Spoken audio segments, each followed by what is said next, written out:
Hey everyone, Ben from Snowboard Gamer. Welcome to episode 62 of This Week in Board Games. In this weekly show, I share with you all the games we played this week, do a spotlight on one of them, go over any interesting board game news, and showing you new purchases.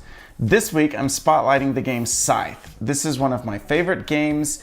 It is for 1 to 5 players, or 7 if you have the Invaders from Afar expansion, ages 12 and up, and plays in 1 to 2 hours. Scythe is set in a post-World War I alternate history setting in Europe. A factory is at the center of it all and is producing giant mechs. The artwork is absolutely gorgeous in the game, on the box, and pictures a bleak universe of post-World War I Europa in various seasons. In Scythe, each player plays as one faction or nation in 1920s Europa. You are trying to rebuild your nation's economy and military in the wake of World War I. Throughout the game, you are deploying workers to the fields to harvest resources, using those resources to build buildings, deploying mechs, hiring recruits, and sometimes engaging in battle with other nations. In addition, you are moving your guys around the board and working towards earning stars. The game ends when someone has achieved 6 stars. Then whoever has the most money wins the game. There are multiple ways to earn stars throughout the game. We'll get to those in a minute. In addition to your faction board, each player gets randomly dealt a player board that has top and bottom actions. On your turn, you choose one of the 4 actions to take. The upper action allows you to move guys, increase your military or popularity, trade for resources, or produce resources. The bottom action allows you to upgrade, deploy a mech, enlist a recruit, or build a structure. If you are able to, you can take both the top and bottom actions on your turn. Each action has the cost that you pay to take it and a reward for taking that action. Oil is used to upgrade your actions. When you upgrade, you move a cube from the top to the bottom. This makes the top action a better payout and makes the bottom action cheaper. One way to get a star is by completing all 6 upgrades. When you bolster your military, you move your military strength up on the military track. If you get to 16 military strength, you earn a star. You can also increase your popularity with the people. If you reach the top of the popularity track, you earn a star. Metal is used to deploy mechs. If you deploy all 4 mechs, you earn a star. Food is used to pay for military recruits. When you deploy a recruit, you move it up to your faction board and gain an instant resource. This also unlocks an additional payout whenever you or your neighbor takes a bottom action. If you enlist all 4 of your recruits, then you earn a star. Each player starts with a character and 2 workers next to their home base. When you produce resources for hexes that your workers are on. You can produce additional workers by producing on a worker hex. If you get all 8 of your workers out, then you can earn another star. Wood is used to build buildings. There are 4 different buildings that do different things. Each one unlocks an additional payout for one of the top actions when you build it. If you build all 4 of your buildings, then you get a star. When your character moves into a hex with an encounter token, you draw a card from the encounter deck, which gives you good stuff like resources, military strength, buildings, or popularity. When your character moves to the factory in the middle, you get to choose one of the factory cards, which gives you a 5th action you can take on your turn. You can also get a star from completing an objective card that each player randomly starts with. Mechs can move and carry workers and resources. Whenever you enter a hex with another player, a battle ensues. Whoever loses goes back to their home base, but does not lose any guys. Any resources on the hex are taken by the victor, so you'll want to be careful about having resources out in the middle of the board. You use your military strength to battle, along with additional cards that you can play to increase your military in the battle. If you chase workers home, you are unpopular and move down on the popularity track. You can earn up to 2 stars from winning battles. Each player's home base is protected by a river that makes it difficult for others to invade. Once you've moved into the middle though, it is easy to move around and attack other people since there is a tunnel system connecting hexes. Once someone has earned their 6th star, the game is over. All players get coins at the end of the game for the number of stars earned, number of hexes controlled, and number of resources controlled. The higher you are on the popularity track, the better the multiplier is. The person with the most coins at the end has made their nation the most prosperous post-World War I and is the winner. I've got my buddy Arik on today to talk about Scythe. Hi Ben, how are you? Good, how are you, Arik? Doing well. All right, one of the reasons I brought him on, besides he's one of my best friends here and we play lots of games together, is that it is your number 1 game. Is that correct? It is. I love this game. All right, so what do you like about Scythe? Why is it your number 1? I like the fact that it's a little worker placement, engine building, and area control as well. All 3 of those elements. I also like the player count. I've played it from 1 solo to all the way up to 6, and enjoy all variety of player counts as well. So I haven't played solo. Tell me a little bit about solo. How does the Automa stuff work? I guess you can pick multiple Automa opponents, but I usually only play with one. It basically tells you where to move the other pieces. And there's a nice app now that helps you. It tells you where your options are for moving the opponent.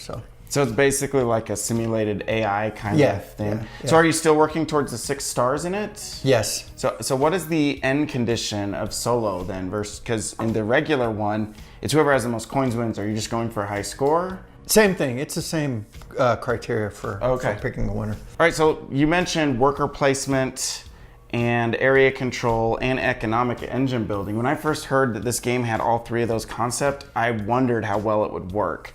And I gotta agree with you, it's very well done. I'm not huge into the conflict games. I'm not really itching to play Twilight Imperium or Diplomacy. I'm not really itching to play those. Yeah. And so I was a little nervous that this was just gonna be this giant war game, because it kind of looks like that when you see these big mechs and everything. Right. I was so surprised the first time I played it that it was really not a war game at all. There's like a little bit of conflict in it. Right, and the conflict is based on controlling the area, because you get more points that way, or if you need to use other resources. But it's not just plain conflict, right? Yeah. It's conflict for a purpose, which makes it more interesting. Now, with lower player counts, you may not have any conflict at all. But with 6, I think we were constantly pushing people around. But the interesting thing is the popularity. When you have a conflict, unless you have that one special faction, you lose popularity when you move out workers. So that's a huge deterrent, especially if you're able to get your popularity up against other people. They're not going to want to reduce their popularity,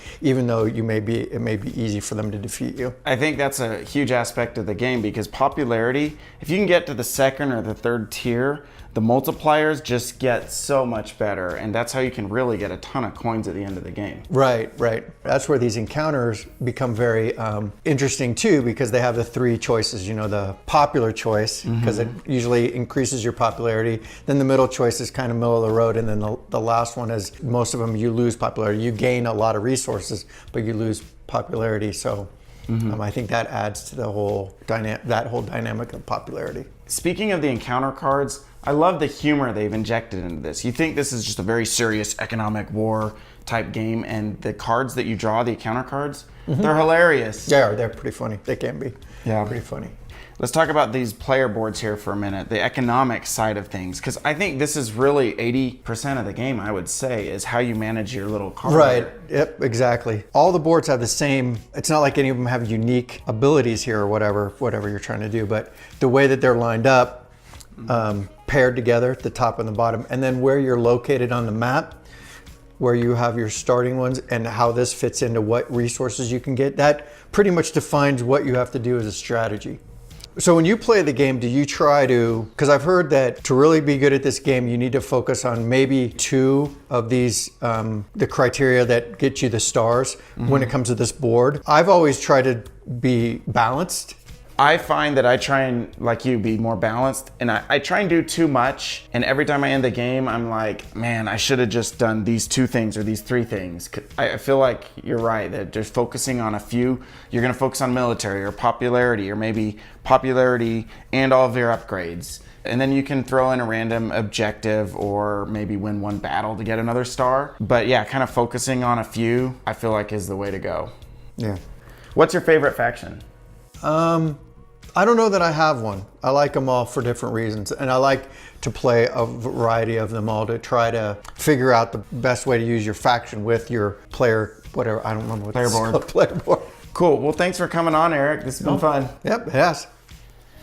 The next game we played this week is High Society. I actually don't own it. I played it with Arik, and he taught it to us while we were at a marching band competition waiting for finals to start. High Society is for 3 to 5 players ages 10 and up and plays in 15 to 30 minutes. In High Society, everyone gets the same deck of cards in various denominations from 1 all the way up to 25. And then there's a big deck in the middle where you flip over the top card and everybody bids on it, and whoever wins the card loses their money and gets the card. And the cards are worth various points, 1 to 10. There's also some that make them double. And then there's some bad cards which are bidding to not get them. And then at the end of the game, whoever has the most points wins. But there's a catch.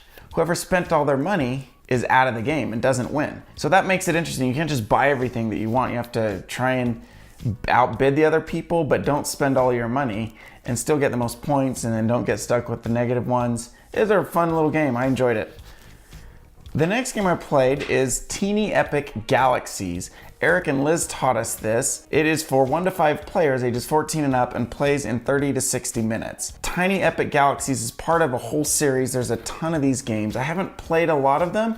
The first one I played is Teeny Epic Defenders at Will and Amy's house this summer at Funko BangCon. There are Teeny Epic Kingdoms, Quest, Western, Defenders, Zombies. This is the second one I've played in the series, and it is the highest rated of all the Teeny Epic games. It's a dice rolling game where you've got spaceships and everyone has their own little player board and you're doing certain things to get more points.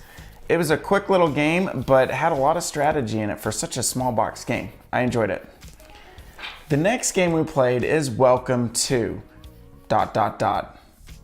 Your Perfect Home.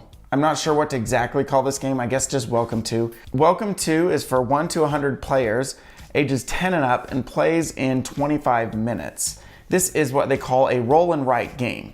The original roll and write game was probably Yahtzee, where you roll dice and you get some re-rolls, and then eventually you have to write something down on a piece of paper. In Welcome to, everyone gets a piece of paper from a pad, and it has 3 streets on it with houses. And you are trying to fill in numbers on each of the streets, but you have to do them lowest to highest. You flip over the top card each turn. And everybody plays off of the same 3 cards, and you can choose a number, and then there's a power that goes along with it. And the powers do things like let you build parks on the streets, build fences, upgrade how many points you get for certain groupings of houses. So there's all these different ways to score points. Very interesting game. Let's see what Allison thought about it. We just played Welcome to. This game is really fun. I'm gonna play it 1 or 2 more times before I make a final decision. But I think I might move this up to my #1 favorite game spot. Ahead of Potion Explosion? I love this game. We're gonna have to do a spotlight on this soon so we can talk more about it, but I'm really digging this. The next game we played is Lost Cities. This is a 2-player game for ages 10 and up and plays in 30 minutes. This is an old game. It came out in 1999, so it's almost 20 years now, and it has aged well. It's a great little 2-player game. Allison and I played it. You're trying to make runs of cards of these 5 different colors, and you have to get at least 20 points in your run of cards, and they have to be ordered lowest to highest. There's these handshake cards that you can play first, and then they act as multipliers, either on the positive or the negative side. So if you don't quite get 20 in a pile, you're negative. But if you get more than 20, let's say you get 24, you score 4 points. But if you had one of those handshake cards, you would score 8 points. If you have 2 handshake cards, you would score 12 points. And then if you discard a card, the other player can pick up from the deck. So there's a lot of push and pull element in this 2-player game. I enjoy it. The next game I played is Welcome to the Dungeon. This is for 2 to 4 players ages 10 and up and plays in 30 minutes. This is a small box game from Yellow that is basically a game of chicken in the dungeon. So you've got a character in the middle of the table with 6 powers, and then a deck of dungeon cards. I think there's 13 monsters. And on your turn, you draw the top one. You either put it in the dungeon face down, or you put it in front of you and remove one of the powers. And once everybody passes, whoever's left has to run the dungeon with what the character and whatever powers are left. If you can kill all the monsters, then you get a token. And if you get 2 tokens, you win. But if you die, then you get 1 damage. If you get 2 damage, you're out. When you draw your top card and keep piling on all these monsters in the dungeon, that's where the game of chicken comes in, because you put 1 more in there, the next 2 people might be like, I'm out. It's too loaded, and then you're forced to run the dungeon. You can pass and just totally get out of the round, but then you might give someone else an easy dungeon run. Great little game to play. I taught it to some of my friends at happy hour at work. It's a fun one.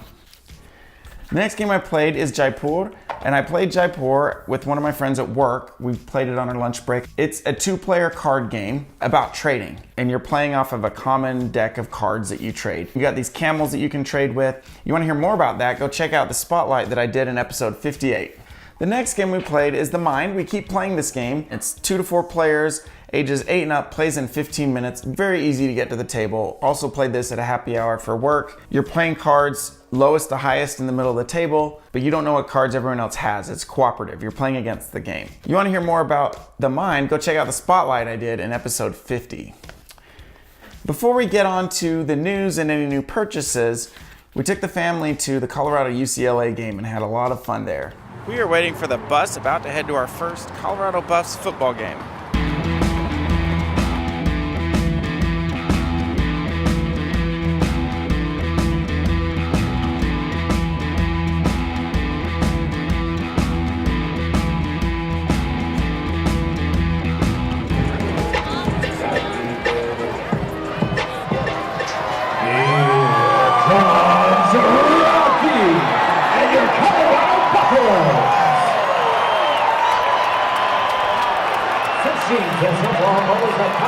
for the hit of lucky part of today's game, other university functions.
And now for the news. There's not a lot board game related, but I do have two things to mention. First, I'm giving away a copy of my favorite game, Terraforming Mars. Right now, it ends October 15th. There's about a week left. If you've not entered that, go check it out. Leave a comment, I'll link the video right here. Second, I am at 994 subscribers, 6 away from hitting 1,000. I was hoping to hit it by my 2-year mark, but I should hopefully hit that in the next week or so. So that's exciting to watch this grow. I'm enjoying talking to each and every one of you about board games. So thanks for your support, I really appreciate it. Let's get right into my new purchases now. I have a box that came in the mail. I think I know what this is, but I'm not sure.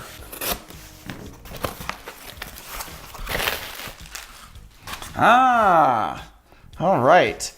The Networks On the Air mini expansion. A bag of something.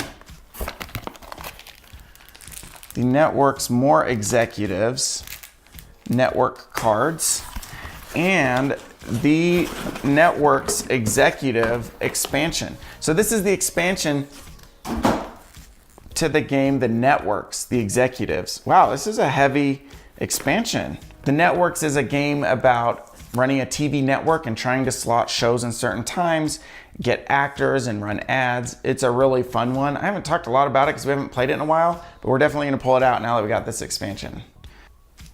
That's it for this week in board games. Thanks for watching, everyone, and thanks for subscribing. I really appreciate it. Thanks for liking and leaving comments. That helps a lot. Thanks again, everyone, and we'll see you next week. Bye.